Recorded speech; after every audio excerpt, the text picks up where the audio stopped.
വചനം തിരുവചനം.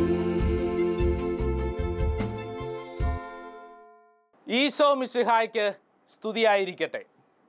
പ്രിയപ്പെട്ട ദൈവജനമേ, ഈ ശുശ്രൂഷയിൽ പങ്കെടുക്കുന്ന എല്ലാവർക്കുമായി വിശുദ്ധ പത്രോസ്ലീഹ ഒരു സുന്ദരമായ വചനം നൽകി നമ്മളെയൊക്കെ ശക്തിപ്പെടുത്താൻ ആഗ്രഹിക്കുകയാണ്. പത്രോസ്ലീഹായുടെ 2-ാം ലേഖനം 1-ാം അധ്യായം 10-ാം തിരുവചനം.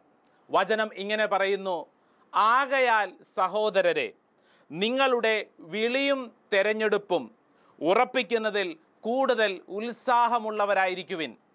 ഇങ്ങനെ ചെയ്താൽ ഒരിക്കലും നിങ്ങൾ വീണു പോവുകയില്ല. പത്രോസ്ലീഹ നമ്മളോടൊക്കെ പറയുകയാണ്, നിങ്ങളുടെ ജീവിതത്തിൽ നിങ്ങൾ വീണു പോകാതിരിക്കണമെങ്കിൽ എന്തു ചെയ്യണം?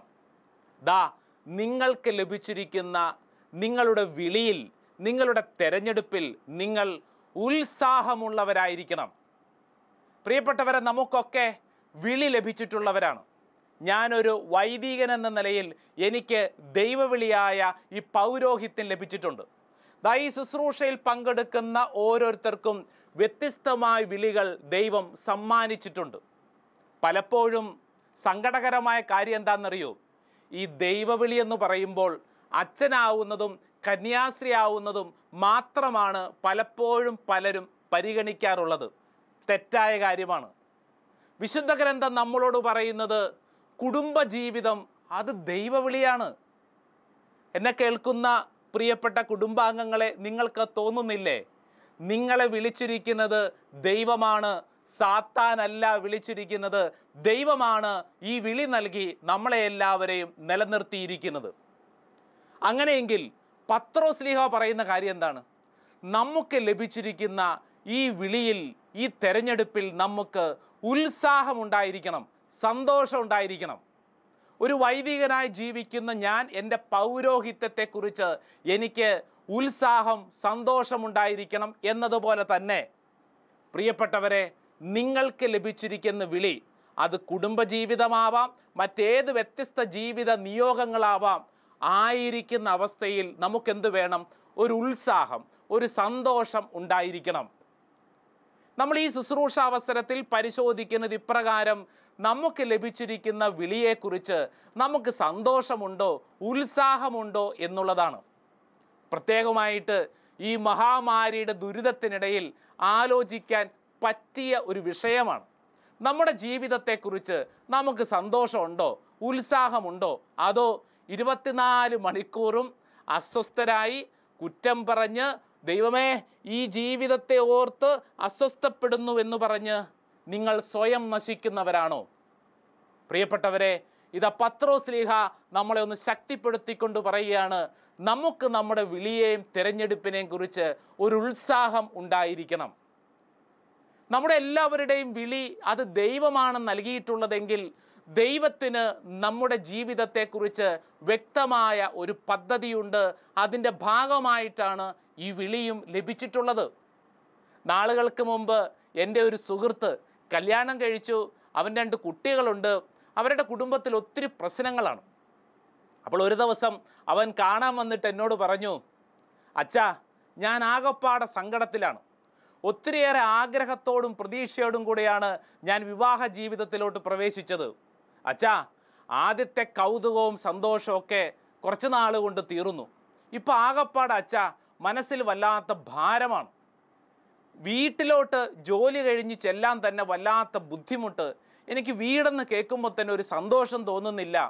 അല്പസമയം ആ കുട്ടികളുടെ കൂടെയൊക്കെ ഇരിക്കുമ്പോൾ ആകപ്പാടെ ഒരു സന്തോഷമുണ്ട്. പക്ഷേ ഭാര്യയോടൊക്കെയുള്ള പെരുമാറ്റത്തിൽ എനിക്കൊട്ട് സന്തോഷമില്ല.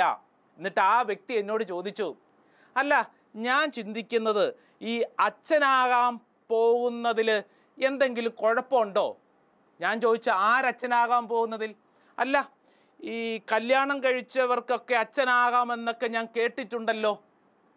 പ്രിയപ്പെട്ടവരെ, കല്യാണം കഴിച്ച് 2 കുട്ടികളുള്ള ഒരുവൻ ജീവിതത്തിൻ്റെ ചില തകർച്ചകളുടെ നടുവിൽ നിന്ന് ചിന്തിക്കുന്നത്, ആ ജീവിത നിയോഗം വേണ്ട, ഇനി അച്ഛനാകാൻ പോകുന്നതാണ് നല്ലത്. ആരോ പറഞ്ഞു കേട്ട ഒരു കാര്യം തലയിൽ വെച്ചുകൊണ്ട് അവൻ ചോദിക്കുന്നതാണ്. പ്രിയപ്പെട്ടവരെ, ഞാനിത് പറയുമ്പോൾ ഈ അക്കരെ പച്ച എന്ന് പറയുന്ന ഒരു ശൈലി തന്നെ ഇല്ലേ? ദൂരെ നിന്ന് നോക്കുമ്പോൾ പലതും നല്ലതാണ്, എന്നാൽ പിന്നെ അങ്ങോട്ട് പോയേക്കാം. അത് എല്ലാ ജീവിത അന്തസ്സിലുള്ളവർക്ക് ആ തോന്നലുണ്ടാവാം.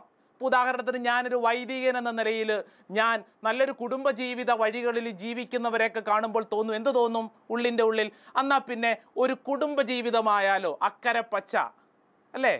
പൗരോഹിത്യ ജീവിതമൊക്കെ ഉപേക്ഷിച്ച് പോയിട്ടുള്ള അനേകരോട് സംസാരിക്കുമ്പോൾ കേൾക്കുന്ന സങ്കടകരമായ കാര്യം ലഭിച്ച ദൈവവിളി നഷ്ടപ്പെടുത്തിയതിനെ ഓർത്തുകൊണ്ടുള്ള സങ്കടമാണ്. പ്രിയപ്പെട്ടവരെ, നമ്മളായിരിക്കുന്ന ഈ വിളി അതാണ് മഹനീയമായ വിളി. ആയിരിക്കുന്ന അവസ്ഥയിൽ നമുക്ക് സന്തോഷം ലഭിക്കാൻ പറ്റിയില്ലെങ്കിൽ ഈ അക്കരെ പച്ച തേടിക്കൊണ്ട് നമ്മൾ എവിടെയെല്ലാം പോയാലും നമുക്കൊരിക്കലും ഉത്തരം കിട്ടുകയില്ല. ഈ ഭൂമിയിൽ ഒന്നിനും നമ്മളെ ആശ്വസിപ്പിക്കാൻ പറ്റില്ല. അതുകൊണ്ടാണ് പത്രോസ്ലീഹ നമ്മളോട് പറയുന്നത്, നിനക്ക് ലഭിച്ചിരിക്കുന്ന ഈ വിളിയുണ്ടല്ലോ, ഈ വിളിയിൽ നീ ഉറച്ചു നിൽക്കുക, ഉത്സാഹമുള്ളവരായിരിക്കുക. സ്വാഭാവികമായും നമ്മുടെ വിളികളിലൊക്കെ അസ്വസ്ഥതകളുണ്ടാവും, ഇല്ലേ? പൗരോഹിത്യ ജീവിതത്തിൽ അസ്വസ്ഥത, സമർപ്പണ വഴികളിൽ അസ്വസ്ഥത, കുടുംബജീവിതത്തിൽ പറയേണ്ടതുണ്ടോ? എല്ലായിടത്തും പ്രശ്നങ്ങളും അസ്വസ്ഥതകളൊക്കെ ഉണ്ട് എന്ന് കരുതി അത് ഉപേക്ഷിച്ച് മറ്റൊരു ജീവിത വഴിയിലേക്ക് തിരിക്കുക എന്നുള്ളതല്ല അതിൻ്റെ ഉത്തരം. മറിച്ച് ആയിരിക്കുന്ന വിളിയിൽ ഉറച്ചു നിന്ന് ഉത്സാഹമുള്ളവരായി ജീവിക്കുക എന്നുള്ളതാണ് ദൈവം നമ്മിൽ നിന്ന് ആഗ്രഹിക്കുന്ന ഏറ്റവും പ്രധാനപ്പെട്ട കാര്യം. നമുക്ക് ലഭിച്ചിരിക്കുന്ന വിളിയെക്കുറിച്ച് നമുക്ക് സന്തോഷമുണ്ടായിരിക്കണം.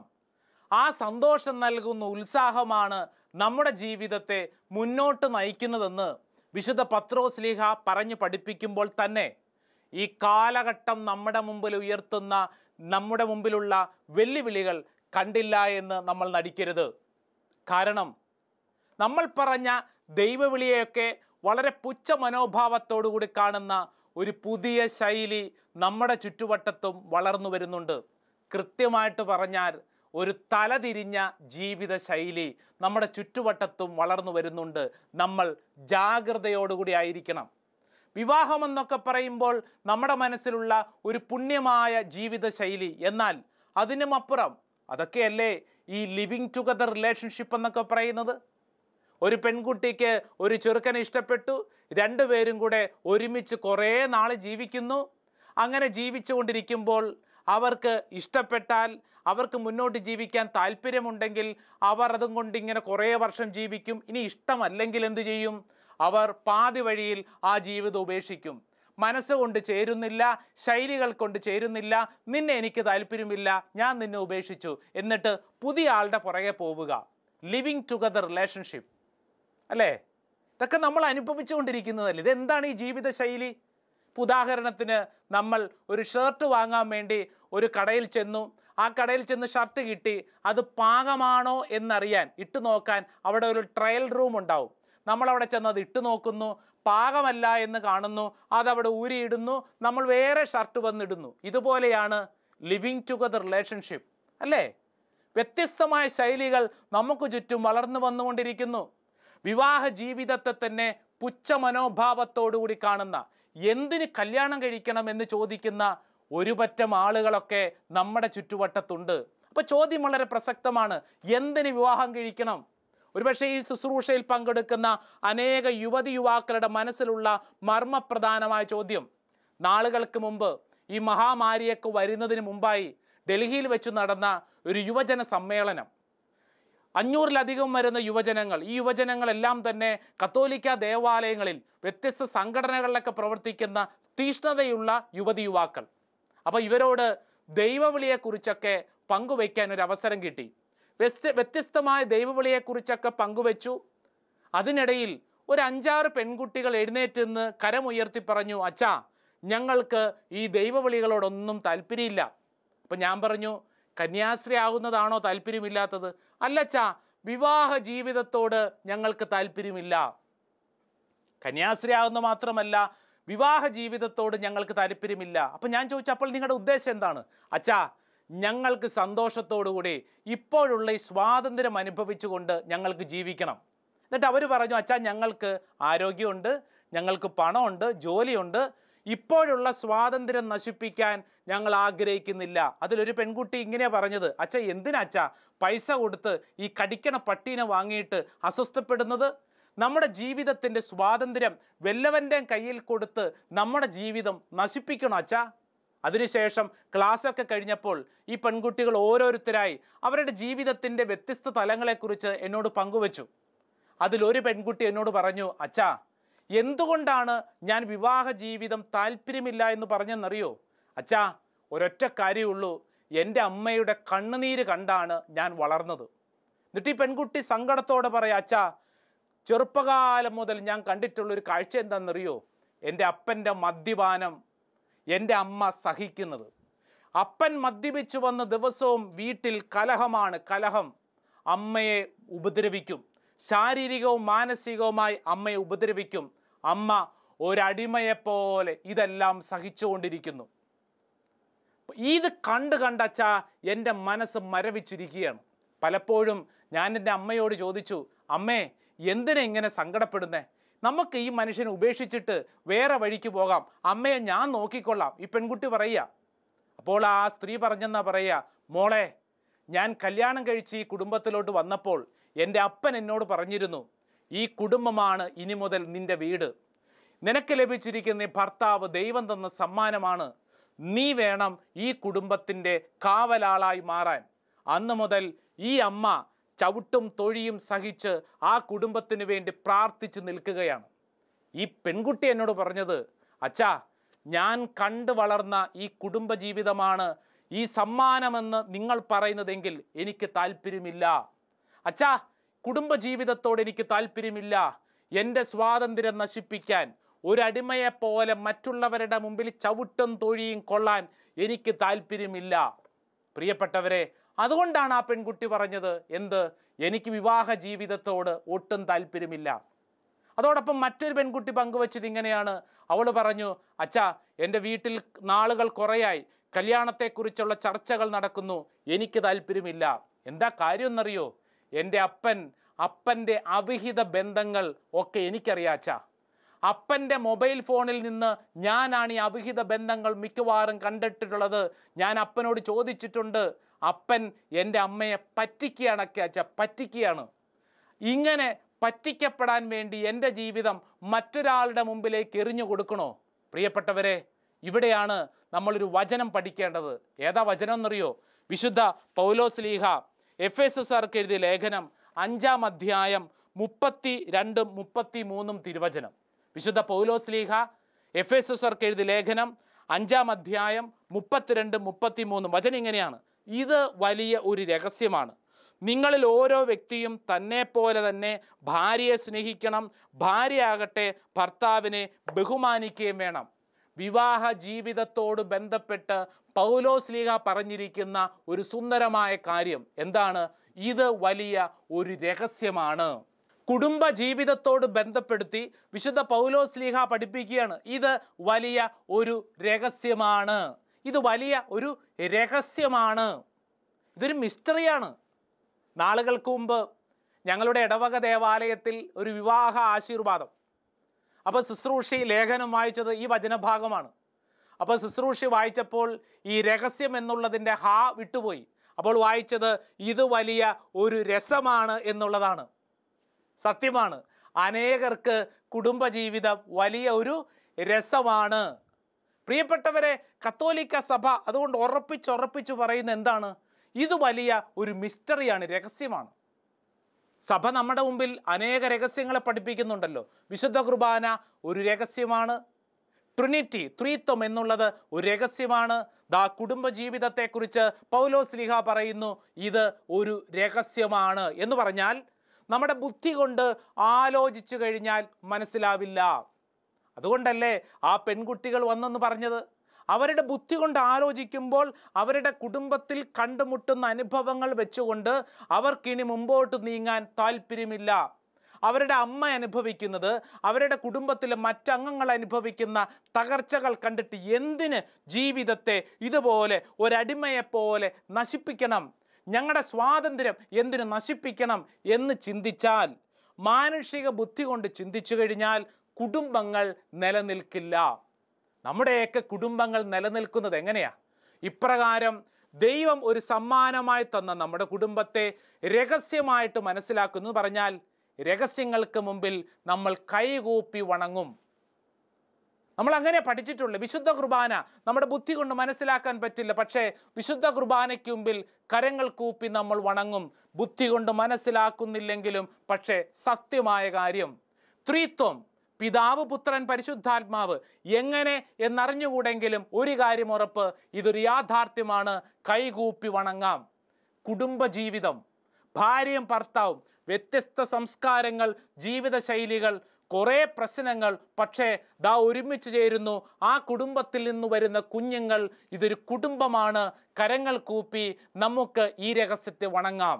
അപ്രകാരമുള്ള ഒരു ജീവിതശൈലി വളർത്തിയെടുത്താൽ നമ്മുടെ കുടുംബങ്ങൾ അനുഗ്രഹമുള്ള കുടുംബങ്ങളാവും.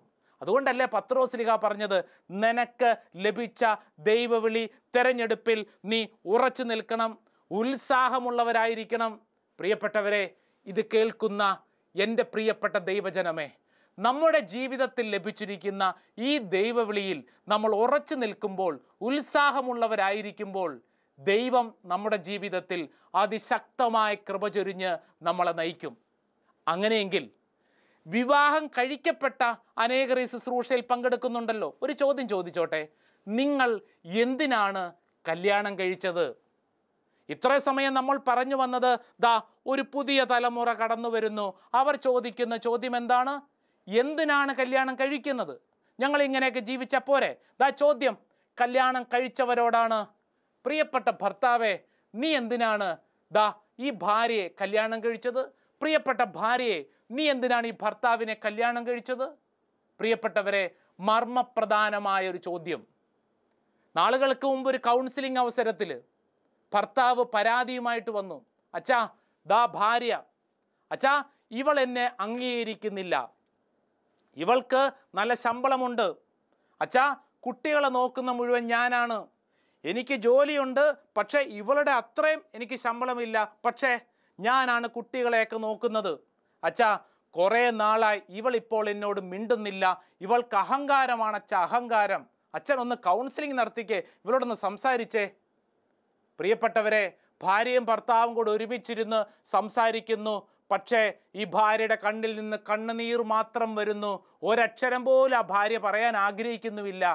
ഭർത്താവിനെ മാറ്റി നിർത്തി ഭാര്യയോട് മാത്രം സംസാരിച്ചപ്പോൾ ആ ഭാര്യ എന്നോട് ഒരൊറ്റ ചോദ്യം ചോദിച്ചിട്ട് പറഞ്ഞു, അച്ഛാ എൻ്റെ ഭർത്താവിനോട് ഒരു കാര്യം സമയം കിട്ടുമ്പോൾ ചോദിക്കൂ, എന്നെ എന്തിനാണ് ആ മനുഷ്യൻ കല്യാണം കഴിച്ചത്? അച്ഛാ എന്നെ എന്തിനാ അച്ഛാ ആ മനുഷ്യൻ കല്യാണം കഴിച്ചത്? വീട് പണി ചെയ്യാനാണോ? അതോ എൻ്റെ ശമ്പളം കിട്ടിയിട്ട് കുടുംബം നടക്കാനാണോ? അതോ എന്നെ വെറും വിൽപ്പന ചരക്കാക്കാൻ വേണ്ടി മാത്രമാണോ? അച്ഛാ എന്തിനാണ് അച്ഛാ എന്നെ കല്യാണം കഴിച്ചത്? എനിക്ക് മനസ്സിലാകുന്നില്ല അച്ഛാ. ഈ ഒരു ചോദ്യം ഒരു സ്ത്രീയുടെ മാത്രം ചോദ്യമല്ല, അനേക വ്യക്തികൾ ചോദിക്കുന്ന ചോദ്യം. പ്രിയപ്പെട്ട ഭർത്താക്കന്മാരെ, നിങ്ങൾ മനസ്സിരുത്തി ചിന്തിക്കുക, എന്തിനാണ് നീ കല്യാണം കഴിച്ചത്? പ്രിയപ്പെട്ട ഭാര്യമാരെ, നിങ്ങളും ദാ ഈ ശുശ്രൂഷ സമയത്ത് മനസ്സിരുത്തി ചിന്തിക്കുക, എന്തിനാണ് കല്യാണം കഴിച്ചത്? ഞാൻ നേരത്തെ പറഞ്ഞ ആ കൗൺസിലിംഗ് സംഭവം, ഭർത്താവിനോട് ഞാൻ വ്യക്തിപരമായിട്ട് സംസാരിച്ചു, സഹോദര എന്തിനാണ് ഈ സ്ത്രീയെ കല്യാണം കഴിച്ചത്? അപ്പോൾ ഉടനെ തന്നെ ആ വ്യക്തി എന്നോട് പറഞ്ഞു, കല്യാണപ്രായമായി എന്ന് എനിക്ക് തോന്നി, എൻ്റെ വീട്ടുകാരും പറഞ്ഞു, കല്യാണം കഴിച്ചു. അങ്ങനെയല്ല എല്ലാവരും കല്യാണം കഴിക്കുന്നത്. പ്രിയപ്പെട്ടവരെ, കല്യാണം കഴിച്ചത് എന്തിന് എന്നുള്ള ചോദ്യം അവശേഷിക്കുന്നു. നാട്ടുകാർ പറഞ്ഞു കല്യാണം കഴിച്ചേക്കൂ, എന്നാൽ പിന്നെ കല്യാണം കഴിച്ചേക്കാം. പ്രിയപ്പെട്ടവരെ, നിന്റെ ജീവിതത്തെക്കുറിച്ച് നിനക്ക് വ്യക്തമായ ഒരു ബോധ്യമുണ്ടായില്ലെങ്കിൽ നീ വിവാഹ ജീവിതത്തിൽ സ്വീകരിച്ച വ്യക്തിയെ നീ വേണ്ട തരത്തിൽ പരിഗണിക്കുകയില്ല. ഇവിടെയാണ് നമ്മുടെ മുമ്പിൽ മനോഹരമായിട്ടുള്ളൊരു വചനം നൽകുന്നത്. പൗലോസ്ലീഹ എഫെസർക്ക് എഴുതിയ ലേഖനം 5-ാം അധ്യായം 30-ാം വചനം, ക്രിസ്തു സഭയെ എന്നതുപോലെ ഭർത്താവ് ഭാര്യയെ പരിപാലിക്കണം. ഈ ഭർത്താവ് പറയണം, അച്ഛാ ഞാൻ വീട്ടുകാര്യങ്ങളൊക്കെ നോക്കുന്നുണ്ട്, ശരി, പക്ഷേ നീ നിൻ്റെ ഭാര്യയെ പരിപാലിക്കുന്നുണ്ടോ? നീ നിൻ്റെ ഭാര്യയെ പരിഗണിക്കുന്നുണ്ടോ? ഞാൻ ആ ഭർത്താവിനോട് 3-4 തവണ ഈ ചോദ്യം ചോദിച്ചു. ആ മനുഷ്യൻ ഇങ്ങനെ തലകുമ്പിട്ട് നിൽക്കുകയാണ്. ഉത്തരം പറയാനൊന്നുമില്ല.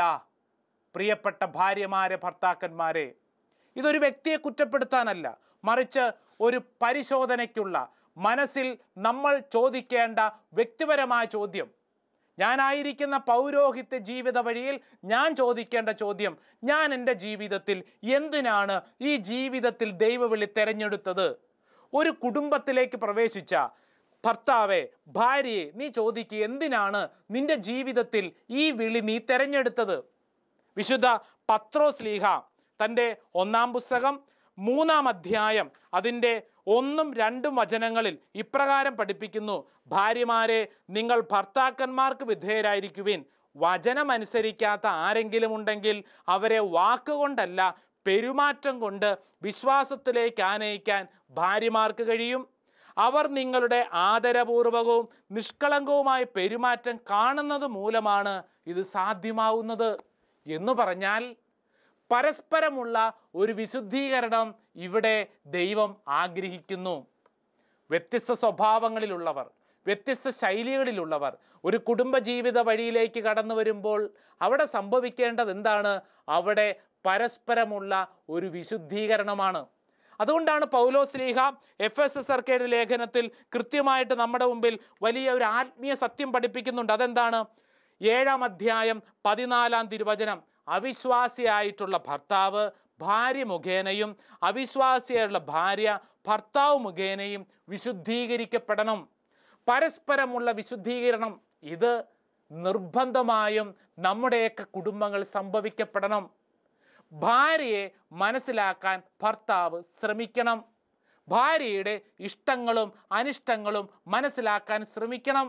ഭർത്താവിൻ്റെ ഇഷ്ടങ്ങളും അനിഷ്ടങ്ങളും അതുപോലെ തന്നെ ഭാര്യയും മനസ്സിലാക്കാൻ ശ്രമിക്കണം.